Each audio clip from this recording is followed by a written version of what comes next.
Seventh Contact Tuesday, February 25, 1975, 6:02 p.m. Block 1, pages 55-69. Billy says you called me yourself today. Evidently, you have to tell me something important, Semyaza. Semyaza says so it is, but you must remain silent over this. Billy says good, Semyaza, I will do as you wish and I will remain silent over that. Semyaza says so now, I want to tell you something that will surely please you soon. I will receive a new beam ship, which you can then also photograph at close range, in order to get rather good photos.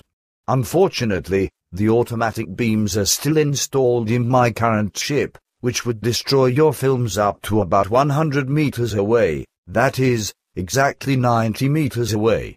The radiation isn't harmful to living organisms, but as I said, it would destroy your films. Billy says excellent, I'm looking forward to it already.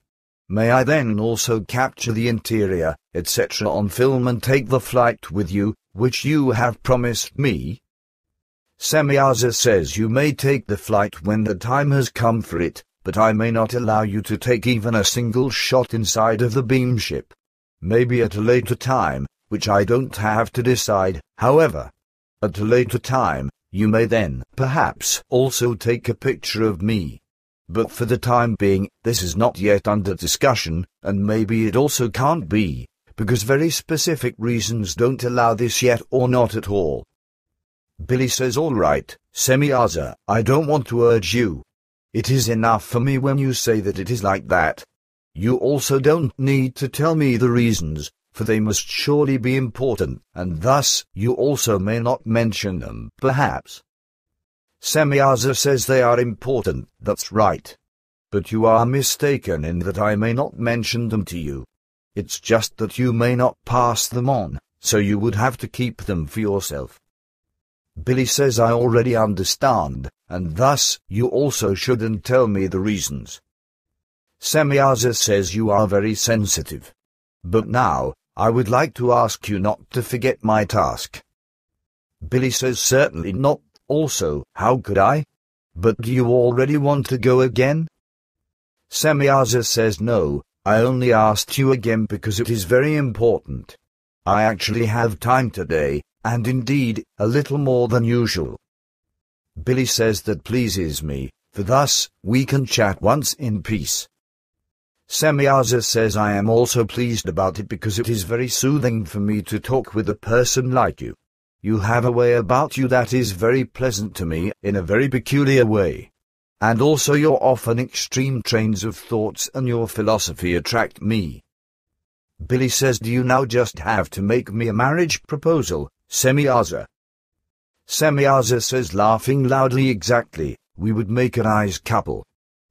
Billy says one just has to have ideas. Ideas, Semyaza. Semyaza says you certainly aren't lacking in those, and also not in your peculiar sense of humor. Billy says but unfortunately, my humor is often perceived as a serious matter. Semyaza says you are just way ahead of your time and think in other dimensions. Billy says I've already considered that myself, but whether that is actually so, I don't know how to judge that. Semyaza says don't be so modest, for you know it exactly. Billy says all right, but don't we want to talk about something else? Semyaza says that is typical for you, but you're right, let's talk about something else. First, I would like to answer your question that you asked me last time. Rashid was one of our contact people since 1956. As you know, he was a priest of the Greek Orthodox Catholic Church. We asked him to take several things to hand, which he also promised us to do. Thus, we thought that he would be the right man to perform a very difficult task. Consequently, we showed him the spot where he could have found the Talmud Emmanuel, but which you then found that original script that Judas Iscarioth had written during the lifetime of Emmanuel, also known as Jesus Christ. Through our assistance, he learned the ancient Aramaic language and was thus able to translate the scripts. He did this very correctly and made a German language translation that is well known to you. Through the reading of the original scripts, Rashid fell into pangs of conscience and suddenly no longer knew what he should acknowledge as truth. Outwardly, he announced the faint conviction that he would give faith to the Talmud, but in reality, religion was rooted in him too deeply, and he suffered from pangs of conscience. This, then, was also the reason why he officially withdrew from his religious faith and only devoted himself to the task of translating the aforementioned script, which he did very correctly, in spite of everything. But as I said, he was not convinced and never knew what he should do. In addition, he lived in constant fear that his scripts would be found and would become known, so as a precaution, we had to bring him in connection with someone who knew no fear and who ensured us, through his character and his knowledge, that he could secure the scripts, But unfortunately, Rashid became more and more entangled in his fear, and he began to blurt out things that could become dangerous for him and the Talmud.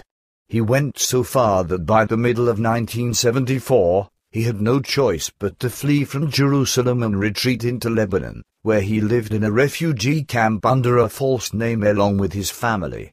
He also had to flee from there, however, and went out of the country. His fear, however, was to blame for the fact that he enclosed all the scripts in a wooden wall where they were completely destroyed only a few hours later by a fire, when Israeli soldiers invaded. Thus, everything was destroyed through his fault.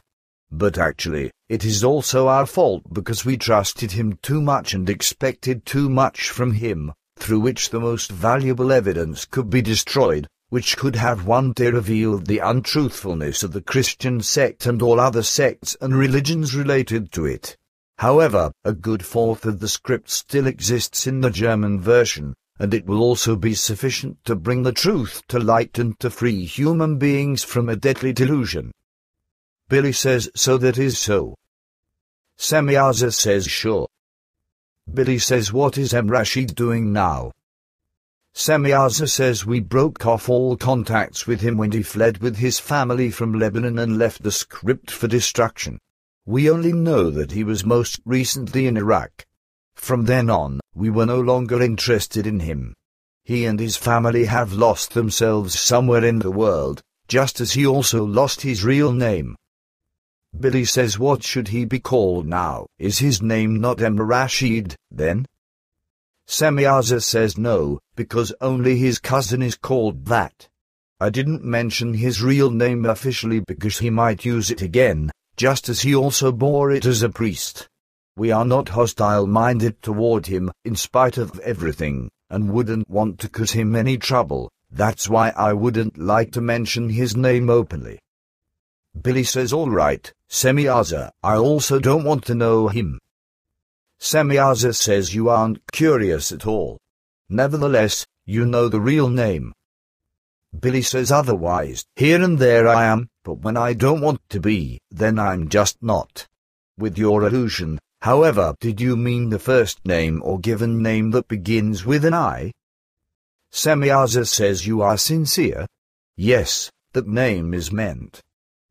Billy says, thank you, but were you also sincere when, during our last conversation, you kindly positioned me under the fourth main stage and the fifth substage? I find that somewhat pompous and fantastic for me. If I let that be published, then one will insult me as a megalomaniac and a liar. Semyaza says, do you think, then, that I lie, as you call this? Billy says, not directly, Semyaza, because I would rather like to say that you might be kindly swindling me. Semyaza says, I have no need for such things. I don't lie to you, and I don't swindle you. Such is really far from me. Should your fellow men insult you as a liar or as megalomaniacal, this will never hurt you. The main thing is that you are very much ahead of your time and all people around you and actually have to be classified into the aforementioned stages. This alone is important because it is your advantage. You know very well that you appear to yourself as a stranger in this time and in this world. In this, you have the best proof that your classification is correct and that this is no evil or friendly joke. Your spirit and your knowledge as well as your consciousness are very far developed in reference to the spiritual teaching